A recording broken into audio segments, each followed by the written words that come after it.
So, in the last video we looked at units in a ring. We talked about fields, and I said Q, R, C are fields and Z is not a field. So, I want to give a couple of examples of more examples of fields. So, remember in the last example last video we looked at the ring Z mod NZ, right. So, the construction of the set is exactly that we had in the case of groups. So, you had the group of integers under addition, the subgroup and Z. So, you take the quotient group. So, that is your underlying group on which we have defined multiplication, and we notice that it becomes a ring under that multiplication and addition. So, the question is, when is this a field?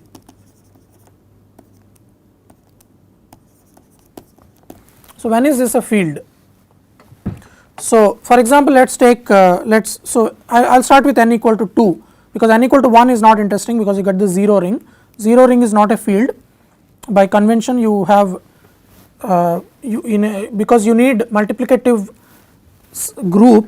So, non-units, every non-zero element is a unit, but you want there at least one non-zero unit. So, take n is at least 2. So, we assume n is at least 2. So, let us first start with n equal to 2. So, what is Z mod 2Z? So, you have two elements 0 bar and 1 bar, and in order to be a field, non-zero elements must be units. So, there is only one non-zero element, right.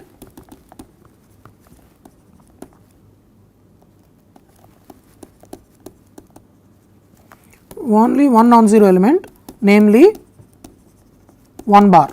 So, and is it a unit? Of course, it is, because 1 bar is anyway unit. 1 is a unit in any non-zero ring, and it is a unit, right. 1 bar times 1 bar is 1 bar. So, it is a unit. So, Z mod 2Z is a field, right, because every non-zero element is a unit. What about n equal to 3? Z mod 3Z, let us take this. So, and this has 3 elements 0 bar, 1 bar and 2 bar. There are 2 non-zero elements, these are non-zero, 1 bar and 2 bar, and we know 1 bar is a unit because 1 bar is always a unit, because being the multiplicative identity. 2 bar times 2 bar, if you remember the multiplication table that I wrote last time, 2 bar times 2 bar is 1. Directly you can say 2 bar times 2 bar is, first multiply 2 and 2 and take the residue. So, it is 4 bar, which is 1 bar. So, this implies 2 bar is also a unit, right. So, Z mod 3Z is also a field,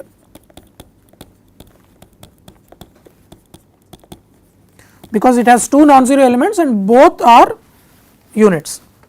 So, when I say non-zero elements in a ring, if you remember in the previous video I said a field is a ring where every non-zero element is a unit. Non-zero element by definition is any element that is not equal to the additive identity. It is our convention to remember, it is our convention to call the multiplicative identity 0, additive identity 0 and multiplicative identity 1. So, non-zero means not equal to additive identity. So, in Z mod 3Z additive identity is 0 and multiplicative additive identity is 0. So, non-zero elements are 1 bar and 2 bar. Okay, so, and both are units. So, it is a field. Let us look at n equal to 4. So, what is Z mod 4Z? So, Z mod 4Z has 4 elements 0 bar, 1 bar, 2 bar, 3 bar. So, this is the 0 element, these are the non-zero elements. We have to check one by one whether all of them have units or not. 1 bar, all of them are units or not. 1 bar is a unit, that is because it is the multiplicative identity. Is 2 bar a unit? Let us check. So, there are only 4 elements. So, let us check one by one. If you multiply them with any of them, do you get 1 bar? So, 2 bar times 0 bar is 0 bar, 2 bar times 1 bar is 2 bar, 2 bar times 2 bar is 4 bar, which in this case is 0 bar. 2 bar times 3 bar is, so remember this is 4 bar which is 0 bar, this is 6 bar which is 0 bar. So, none of them is 1 bar. So, this is not a unit. So, 2 bar is not a unit, that means Z mod 4 Z is not a field, right. So, there is a non-zero element which is not a unit. So, 2 bar is a non-zero element in Z mod 4 Z and it is not a unit. So, in this ring there do exist elements which are non-zero yet do not have multiplicative inverses. So, they are not, it is not a field. Okay, so, now you might see a pattern here. I will write a fact here and I will tell you how to check this and ask you to complete the proof. So, Z mod n Z, so assume n is at least 2, then Z mod n Z is a field if and only if n is a prime number. Okay, so, this is the fact. In fact, this is an exercise. Prove this. Okay. So, I will leave the proof completely to you for now, and in a later video I will maybe quickly tell you how to prove this. So, it is a good exercise for you to get used to working with rings. So, I have done 3 examples, 2, 3, 4, do 5 and 6, 7, a few more examples and try to identify. I told you what the fact is. So, you should now be looking for places where prime number plays a role. Okay. 2, 3 are prime numbers, 4 is not a prime number, and in fact, if 4 is not a prime number, 2 is a divisor and 2 bar happen to be not a unit. Okay. So, that gives you some idea of where to look. So, I want you to do this on your own and this will give you some comfort level with working with rings. I want to do one more quick example again to tell you how to work with rings, and that also allows me to check if that ring is a field or not. So, another example.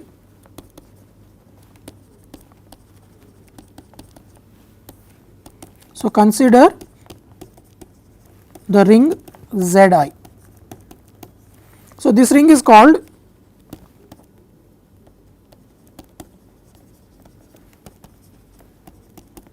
ring of Gaussian integers. So, this is an important ring in ring theory, it is called the ring of Gaussian integers. Remember, this is, I told what this is earlier, Zi is the set of elements. So, it is a subring of complex numbers where you look at elements of the form a plus ib where a and b are integers. Okay. So, what are the units of? So, here find the units of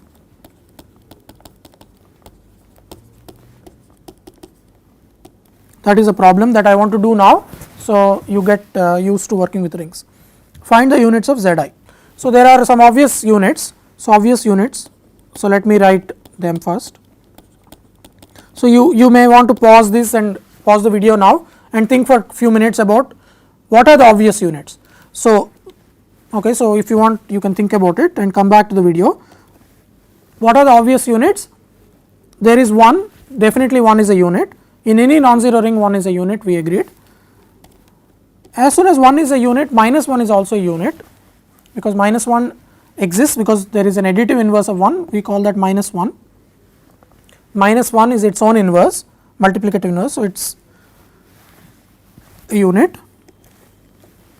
There is another obvious unit, there are 2 other obvious units in fact. I claim I is a unit. Why is I a unit? Because if you do I times minus I, remember I squared is minus 1, right. So, I times minus y is 1. Similarly, minus I is a unit. I times minus I is 1, that means I has a multiplicative inverse, it also means minus I has a multiplicative inverse. So, I and minus I are definitely units. So, my claim now is, I want to prove this claim now, there are no other units.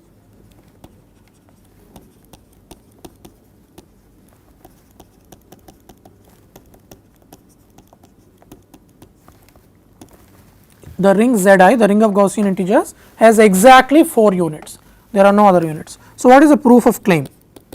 So, in any such proof, you have to start with an arbitrary element of Zi, assume that it is a unit and try to derive a contradiction. So, let a plus I b be an element of Zi. So, in other words, let it be a Gaussian integer, assume that a plus I b is a unit. Okay. So, suppose that it is a unit, that means there exists C plus I d also in Zi such that a plus I b times C plus I d is 1, right. This is exactly the definition of being a unit. So, a unit is an element in a ring which admits a multiplicative identity. Suppose a plus I b is a unit, that means it has an multiplicative inverse, call it C plus I d. So, a plus I d times C plus I d is a plus I b times C plus I d is 1. Now, expanding this out, we get a c minus b d times plus I times a d plus b c equals 1, right, because I squared is minus 1, I get this. Now, you have a complex equality of two complex numbers, that means their real parts and their imaginary parts agree. What is the real part and imaginary part of the right hand side? 1 is a real number. So, real part is 1, imaginary part is 0. Real part on the left hand side is AC minus BD. So, we get AC minus BD is 1. The imaginary part on the left hand side is AD plus BC, but the imaginary part on the right hand side is 0. So, we get this. So, this is by comparing the real and imaginary parts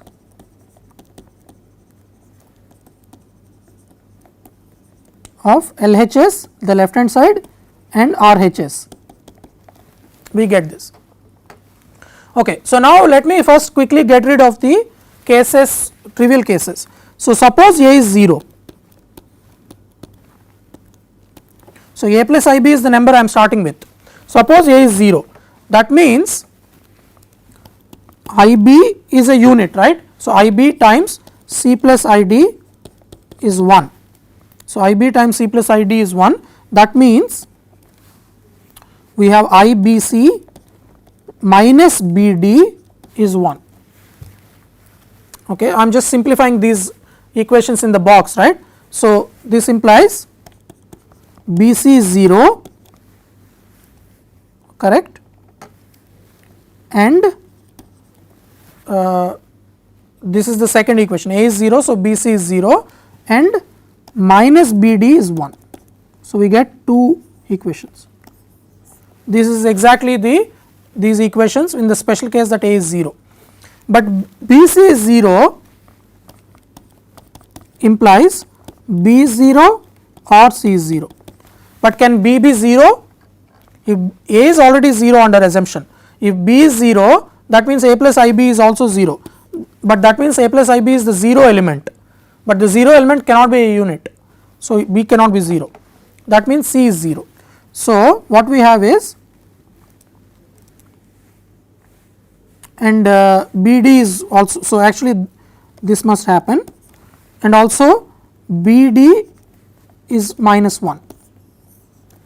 That means actually we do not need C is 0, but anyway I wrote that. Let us use this, minus BD is 1, this implies, see B and D are integers, right. BD is 1 means B is 1 or minus 1. If you have two integers multiplied to 1, those integers must be either 1 or minus 1.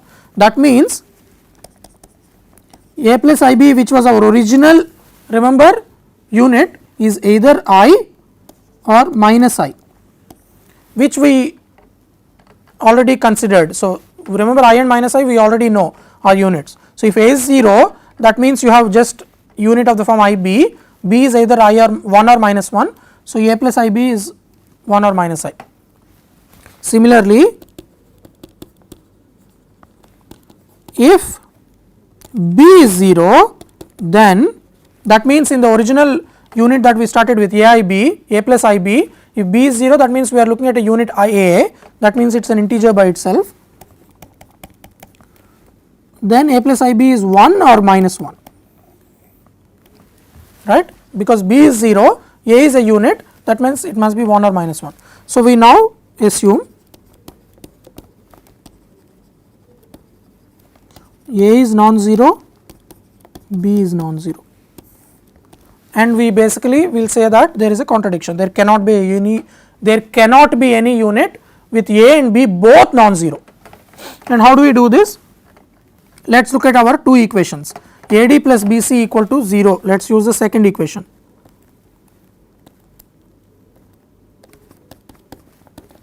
So, we have AD plus BC equal to 0. That means D is equal to minus BC by A. So, note that A is non-zero, so I can divide by A. So, D is minus BC by A. Now, substitute this or plug this in the first equation. So, first equation was A C minus BD is 1. So, that is the first equation. So, let us plug that in. So, we have AC minus BD is 1, plug that value of D here. So, you get AC minus BC by A times B. So, AC plus B squared C by A equals 1, right. So, this means A squared C plus B squared C is equal to A. That means C times A squared plus B squared is A, that means C is A by A squared plus B squared. Okay. So, this is a simple calculation. If you have any questions, you should just pause and check this on your own. It is a very simple direct calculation, right. So, C is equal to A by A squared plus B squared. So, we get similarly, so this I will leave for you, we get I have that here, D equals minus B by A squared plus B squared. See, this is because we start with AD plus BC equal to 0, but instead of solving for D like we did here, we solve for C. We solve for C, and so I will just start the process and you will finish it. So, C equals minus AD by B, plug this in, AC minus BD equal to 1. Plug this in AC minus BD equal to 1 and do a similar calculation that I have done here to get this equation, T equals minus B by A squared plus B squared. So, now I am going to simplify, instead of writing A squared plus B squared, I will call it N. So, let us define N to be A squared plus B squared, because remember A and B are non-zero numbers.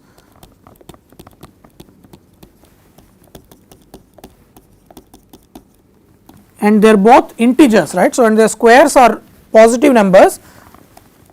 I claim that N is at least 2, because A is not 0, so that means A squared is at least 1. So, A is at least 1 or A is less than or equal to minus 1. In either case, A squared is at least 1. Similarly, B squared is at least 1. So, their sum is at least 2. So, N is at least 2. Now, we also have the earlier equations have this form, C equals A by N. This implies A equals NC. Similarly, D equals minus B by N. This implies minus B is, or let us say B is minus ND, right. So, I have in this box C equals A by N, N is A squared by plus B squared. So, A is NC, B is minus ND. So, this tells me that a squared is n squared c squared, this tells me that b squared is n squared d squared, these two together tell me that a squared plus b squared is n squared times c squared plus d squared, right. I am adding these two, but a squared plus b squared is by definition n. So, what we have is n equals n squared times c squared plus d squared, but n is a positive integer, in fact n is at least 2. So, I can cancel n, one n in both sides, I get 1 equals n times c squared plus d squared, but this is not a, this is absurd. Why? Why is this absurd? Because n is at least 2, right, and c squared plus d squared is an integer, whatever it is an integer. So, you have 2, at least 2 here times an integer equals 1, that is absurd because 2 does not have a multiplicative inverse. So, what is the contradiction? So, a plus ib can't be a unit, right, if a is non-zero and b is non-zero. So, this proves our earlier claim that the only units, so I will go back to that. So, the claim was the only units in Z I are 1 minus 1 I minus I. Okay. So, this is just a computation, I wanted to do this because in this course the idea is also to do various computations and with the hope that you get comfortable with doing computations in ring theory. So, in particular we conclude that Z I is not a field because it has lots of elements that are not units. For example, 1 plus I is not a unit, it is not a 0 element and it is not a unit. Okay. So, it has very few units, it has infinitely many elements, but only 4 units. So, units are important objects in rings, but they may be very few. For example, Z has only 2 units and Z I has only 4 units. In the other extreme, when you have every non-zero element is a unit, you have what is called a field. Okay. So, in the next order of business for us is to introduce a very important class of rings called polynomial rings. So, we introduce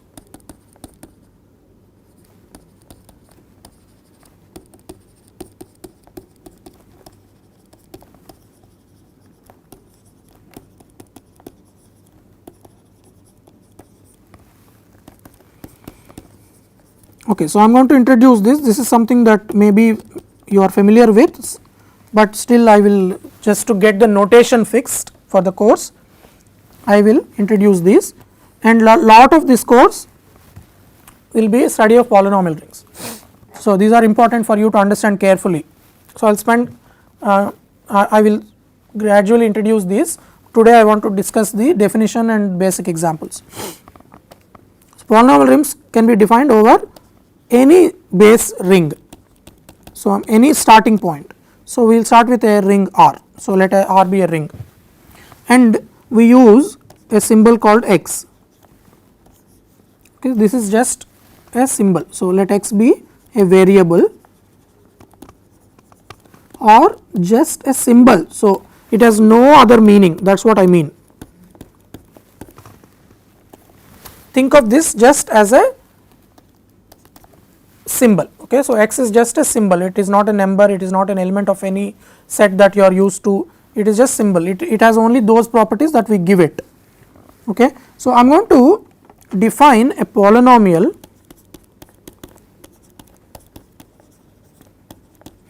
So, this is the terminology. A polynomial in X over R is a formal expression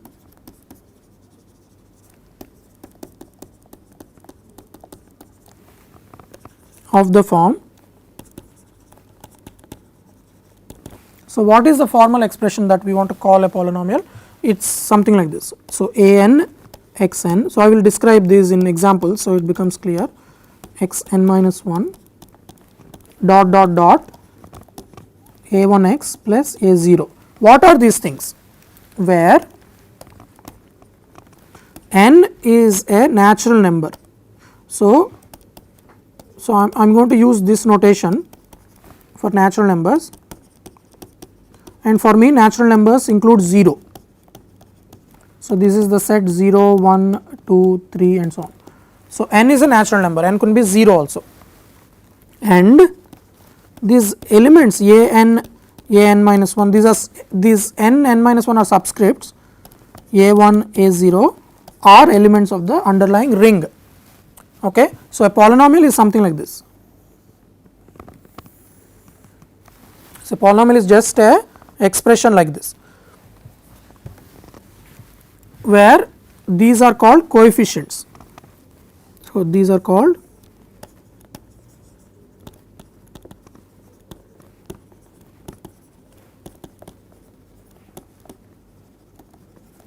okay. So just to get used to this, let us take some examples.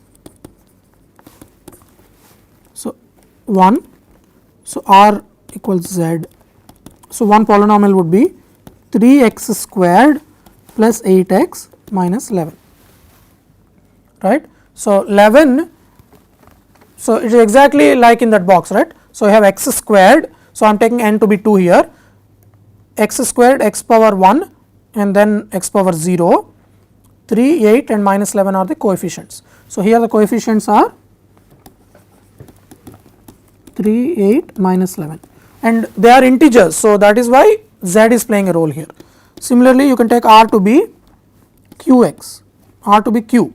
So here you get root 3 by 2 x power 100 minus 8.1 x power 25 plus 3x squared minus 15 by 3.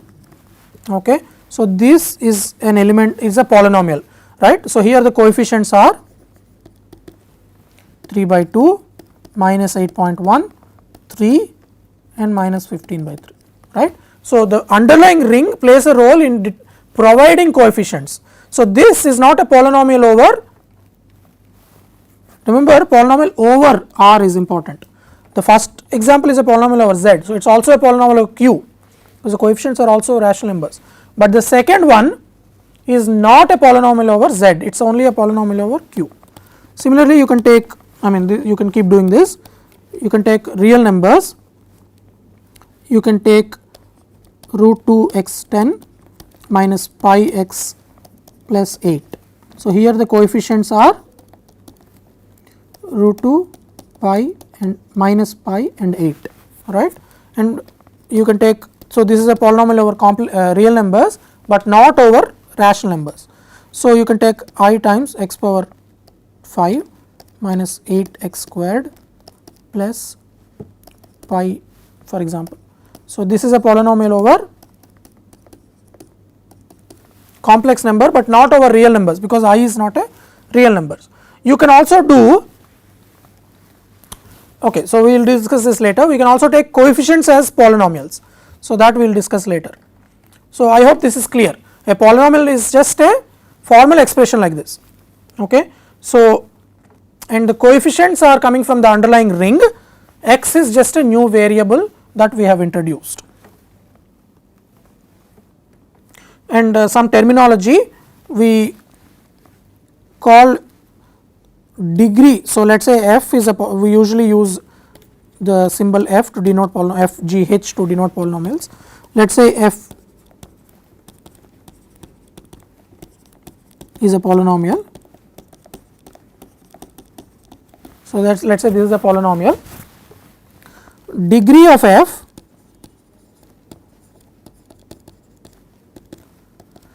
is the largest n such that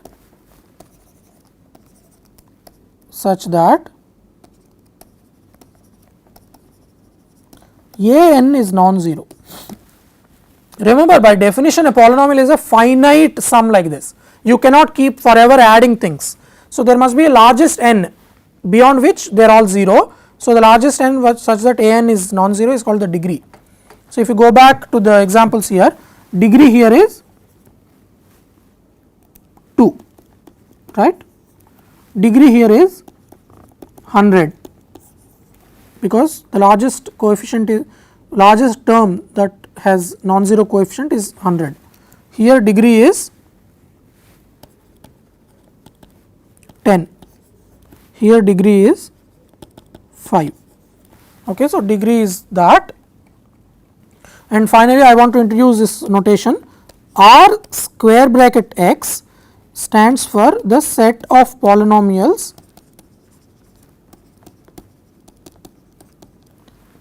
in X over R.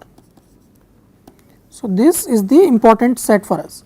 So, it is a set of all polynomials in the variable X over R. So, it is set of all polynomials. So, let me emphasize that set of all.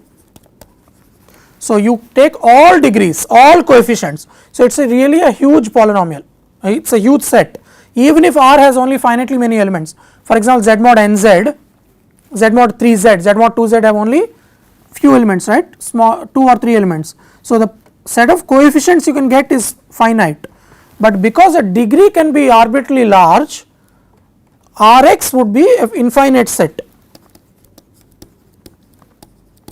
right, because you can take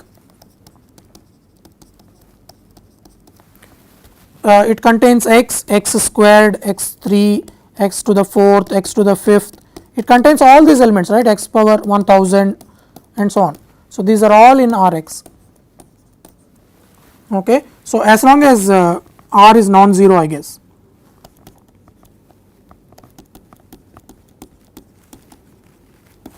Okay, assume that R is non-zero. So, there is 1 in it, that is not 0, then you have all these elements. So, it is an infinite set. So, the goal for us next in the next video is to give a ring structure to this, so that it is currently just a set of all polynomials.